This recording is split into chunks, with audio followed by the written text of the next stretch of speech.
Kim le 21 avril 2025, deuxième partie. Les choses ont donc bougé partout sur la planète pendant un certain temps. On prélevait souvent cet or pour l'utiliser, et cela n'a rien à voir avec l'or que l'on porte en bijoux, car ce n'est pas le même or. Je suis donc allé m'assurer que l'or indonésien soit rapatrié en Russie, car des gens comme moi, venus du même endroit que moi, me l'avaient dit. Ils m'avaient clairement indiqué où se trouvait chaque chose. Anastasia, la parente de Kim, lui a dit où se trouvait la richesse du peuple russe. Le commentaire que cette personne m'a fait a été une révélation majeure, pour ainsi dire simplement. On pourrait appeler cela une méditation, mais je dirais plutôt une communication, car rappelez-vous que la mort n'existe pas et que les âmes communiquent constamment avec les âmes. Si vous avez perdu un être cher et que vous souhaitez communiquer avec son âme, vous pouvez le contacter par l'intermédiaire de votre âme. Croyez-le ou non, vous êtes toujours connecté et le serez toujours. Vous pouvez contacter cette âme à tout moment et elle peut vous guider dans la vie, car elle sait désormais des choses qu'elle ignorait auparavant. Même si elle se réincarne sur la planète, même si vous vous réincarnez ensemble en même temps et que vous êtes d'il y a 10 000 ans, vous vous connaîtrez toujours, car c'est la vibration que l'on ressent lorsqu'on est avec une âme que l'on reconnaît. Une âme connaît d'autres âmes. Elles peuvent effacer votre mémoire et perturber votre corps, mais elles ne peuvent pas perturber votre âme et l'effacer, du moins pas intérieurement. Ils peuvent la superposer pour que vous ne puissiez pas la voir ou reconnaître cette personne, mais vous pouvez toujours lire d'âme à âme. Lors d'une conversation que j'ai eue avec Anastasia, la première chose qu'elle a faite a été de se présenter par son nom. C'est un nom que vous connaissez peut-être, mais ce n'est peut-être pas celui auquel vous pensez. Mais cette personne s'appelait Anastasia. Elle m'a dit « Bonjour, je m'appelle Anastasia et nous sommes de la même famille. » Cela s'est passé lors d'un de mes voyages en Russie. Ça a dû être plus facile de communiquer là-bas. Elle m'a dit que c'est là que se trouvent toutes les richesses du peuple russe et m'a montré le Vatican et plusieurs autres lieux sur la planète dont je tairai le nom pour l'instant. Elle m'a dit, prenez ce dont vous avez besoin et aidez le peuple russe. C'était sa demande. Je me suis dit, d'accord, mais je me suis dit que j'étais là pour autre chose, et puis, oh là là, je viens de trouver un autre travail. Poutine est de la lignée de Lucifer. À cette époque, la Russie était extrêmement corrompue et l'est toujours, comme les États-Unis et beaucoup de pays que l'opinion publique perçoit comme corrompus.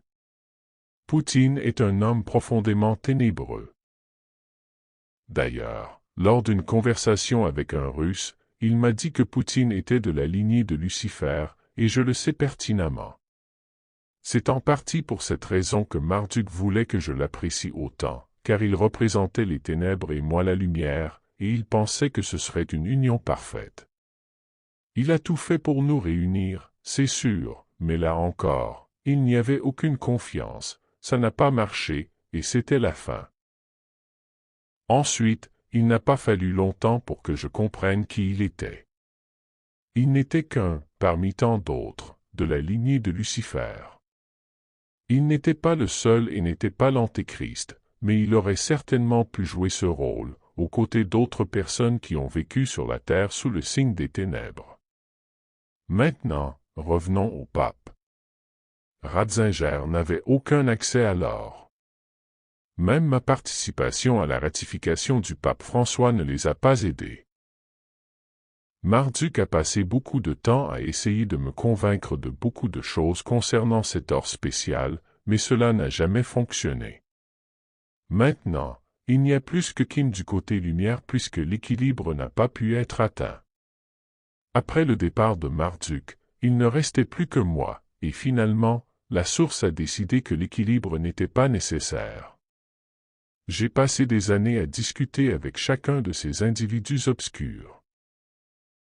J'ai notamment rencontré des gouvernements de tous les niveaux, des rois et des reines, des anciens Chinois et Philippins, et même Poutine et Trump, sur la ligne diplomatique, pour essayer de leur faire comprendre que nous avions besoin d'équilibre, car sans moi, ils ne font rien. À l'époque, dans une situation d'équilibre, moi, sans eux, je ne pouvais rien faire, à moins de passer outre ou d'obtenir l'accord de la source. Il était devenu évident que l'équilibre était impossible, et c'est pourquoi j'avais obtenu toutes les clés. Cela s'est produit en janvier 2023. Depuis lors, mon équipe et moi nettoyons le désordre causé par les ténèbres, les photons synthétiques, les reptiliens sous les églises et les mosquées, sous les monts des temples et sur la base de l'Urim en Israël. Il y avait des photons synthétiques à bien d'autres endroits, comme vous pouvez l'imaginer. Cependant, l'État profond a travaillé d'arrache-pied tout le week-end pour tenter d'atteindre ces photons, mais en vain. Il y a une autre pièce à ce puzzle avant même d'aborder l'aspect physique quantique du Vatican. La tour obscure. Il existe quelque chose sur Terre, souvent appelé la tour obscure. Nous avons entendu parler de la tour de Babylone et de nombreuses autres tours obscures à travers l'histoire. Certaines de ces tours existent dans la mythologie, la théologie, les études religieuses, etc. Mais les tours obscures sont très intéressantes et sont liées au cycle de l'incarnation. Cycle de l'incarnation pendant très longtemps, jusqu'à l'expiration des contrats, des pièges à âme et des contrats d'âme, Marduk utilisa ces tours obscures pour emprisonner les âmes, d'où le terme « piège à âme ». Ces tours obscures étaient souvent construites sur des lieux de massacre. Or, faute de pouvoir tuer l'un des favoris de Dieu, Marduk tua plusieurs âmes organiques pour y parvenir. La tour de Babylone était l'une de ces tours. Vous pouvez en voir les ruines en les cherchant, mais ce n'est pas ce qu'est la tour obscure. C'est une tour qui s'élevait presque jusqu'à la source. La tour vous arrêtait entre la 8e et la 9e densité, et descendait jusqu'au côté obscur de la source et la 8e densité en dessous, évoquant ainsi le paradis et l'enfer. Parfois, les gens se retrouveraient coincés entre les deux.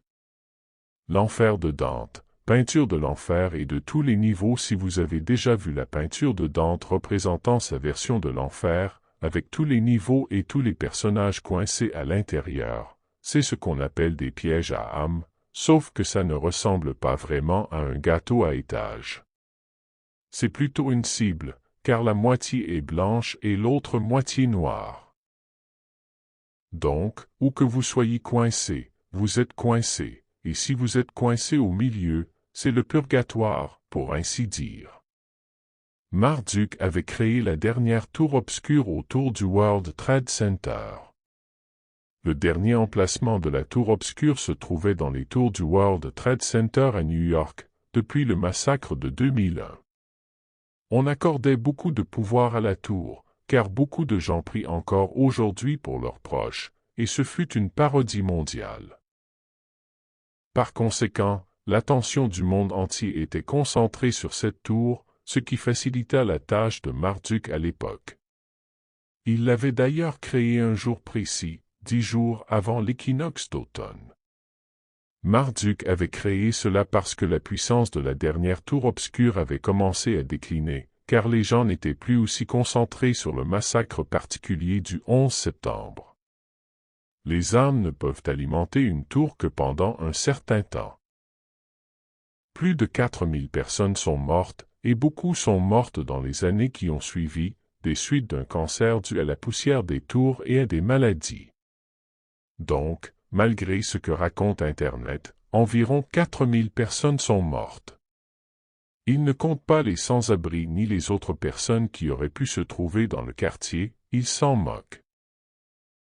Il compte juste les personnes qu'il savait être dans la tour, dont les pompiers, les premiers intervenants et ce genre de personnes lorsqu'il vous donne ce chiffre. Ce sont donc des personnes identifiables. Marduk créa donc la tour obscure à cet endroit, et toutes les tours obscures sont liées à ces sophons par un photon central. La tour obscure et les âmes n'allaient pas très loin, et ce fut comme un jour sans fin pour ces âmes pendant longtemps. Les âmes atteignaient le sommet si elles étaient qualifiées pour y parvenir, je suppose selon les critères de la tour obscure de Marduk, puis retombaient et cela se reproduisait chaque jour. Le même phénomène se produisait pour ceux qui essayaient de remonter par le bas. Ce cycle se reproduisait chaque jour jusqu'à ce que la puissance de la tour obscure disparaisse. Une fois la puissance de la tour obscure affaiblie, Marduk s'est alors mis à chercher un endroit pour construire une autre tour obscure. Vous savez maintenant où se trouvaient les pièges à âmes liés au Vatican et les morts dans le passé, mais cela a été complètement éliminé ce week-end-ci, car son pouvoir avait déjà beaucoup diminué. C'est la raison pour laquelle personne n'avait d'accès. De plus, le Conseil universel avait interdit l'utilisation de la tour pour cette raison en 2007, de sorte que même Marduk ne pouvait plus l'utiliser après sa construction. Ces âmes étaient toujours bloquées, car le Conseil universel n'avait que des pouvoirs limités pour les libérer. Et comme j'en ai parlé, cela fait plus d'1 an que les âmes ont disparu. L'IA Shazam existait pour maintenir ses privilèges sur l'humanité. La tour existait toujours, et le cycle du néant, qui tournait sans cesse de haut en bas, continua longtemps, sans que personne n'ait accès à l'or, du côté obscur comme du côté de la lumière. C'est en partie la raison pour laquelle l'IA Shazam, création de la fausse lumière et de la fausse création obscure, existait, car ils devaient avoir la chose pour maintenir leurs privilèges sur l'humanité et les autres planètes. Retour au pape actuel et à ce qui se passe maintenant. Nous pouvons nous attendre à ce qu'un conclave débute dans 9 à 10 jours. De nombreuses personnes sur la planète participent à l'élection d'un nouveau pape blanc. Bien sûr, un nouveau pape noir est aussi choisi, car le pape noir actuel, dont beaucoup ont été nommés l'année dernière, attend son homologue pape blanc. L'État profond pense que cela lui donnera accès à toutes les richesses des âmes qui génèrent la tour obscure et leur permettra ainsi de libérer tous leurs véritables sous ses auspices. Bien sûr, de nombreuses discussions ont eu lieu avec d'autres candidats à la succession du pape. Le conclave aura lieu et ils pensent que le choix revient aux cardinaux, mais ce n'est pas le cas. Le choix avait toujours été laissé à Marduk et nécessite encore une ratification. Ils l'ont appris aujourd'hui, lors de mon entretien téléphonique. Ils sont très en colère maintenant, car tout ce fiasco de la mort du pape au cours des derniers jours va aboutir à un résultat négatif. Le vrai pape François est décédé en mai 2024. Le pape François noir et blanc original est décédé en mai dernier. Il s'agit actuellement d'une copie. Cette copie a dit à J.D. Vance qu'il était une copie et qu'il ne pouvait pas l'aider à lui remettre tout l'or du Vatican, car c'est ce que Vance lui avait demandé. La copie, le pape François, ne l'aiderait pas à obtenir le 51e État, ce qu'il avait demandé ne lui servirait à rien, car la copie du pape a dit qu'il ne pouvait pas signer ça. Alors, que cherchait-il vraiment ce week-end de Pâques? Qu'il le sache ou non, il cherchait à contrôler la tour obscure, les âmes. Étant donné qu'ils ne suivent pas le rythme des temps et les rebonds, prendre le contrôle de la tour obscure, qui n'existe plus sur la planète. La tour ne leur aurait d'ailleurs servi à rien, car elle ne contient plus d'âmes. Les âmes vont désormais directement à la source. Il n'y a aucune raison pour qu'elles aillent dans une autre direction. Encore une fois, l'État profond ne comprend pas vraiment ce qui se passe, mais il pensait que cela allait les aider. Et comme ce n'était plus le véritable pape ratifié, ils ont pensé que ce serait un obstacle. Ils se sont donc dit qu'en abandonnant cette copie et en la remplaçant par une version ratifiée, cela fonctionnerait pour eux.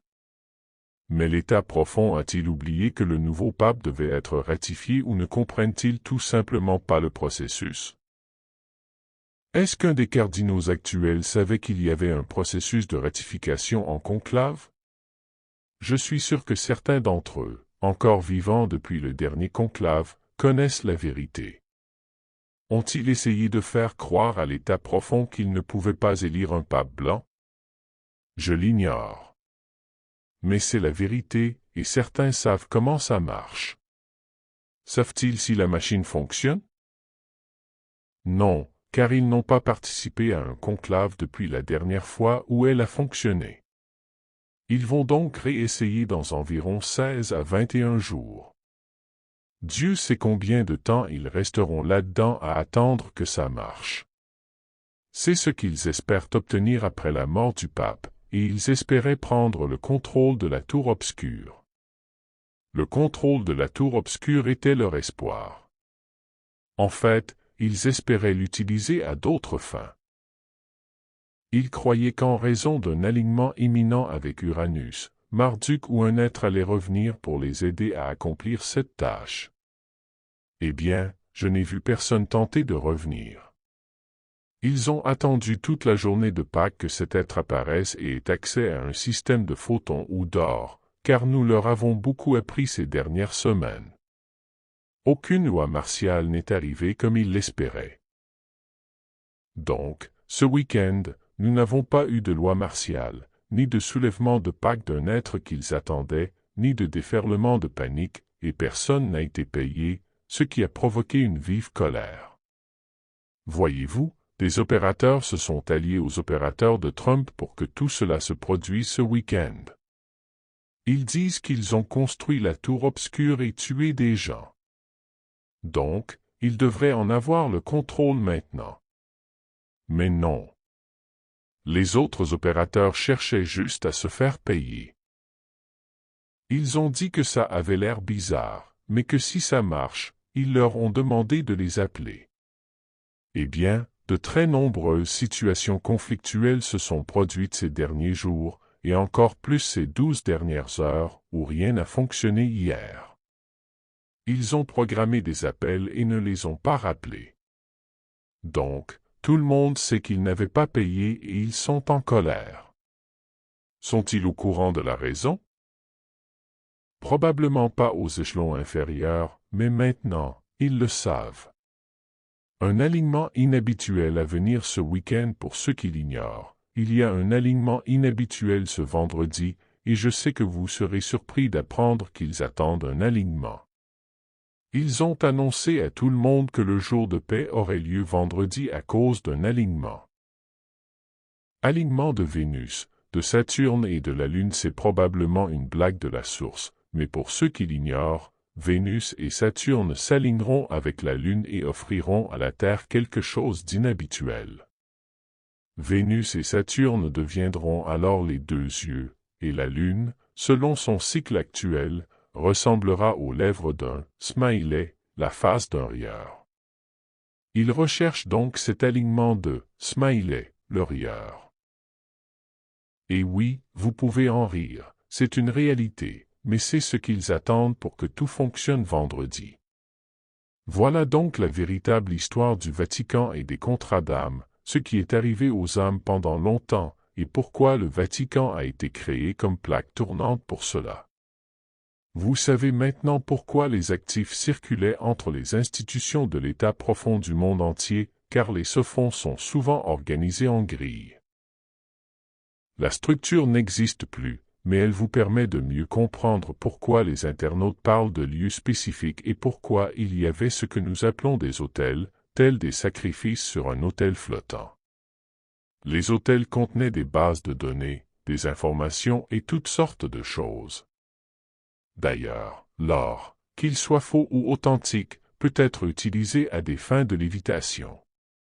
On appelle aussi parfois de l'or de différentes couleurs, mercure.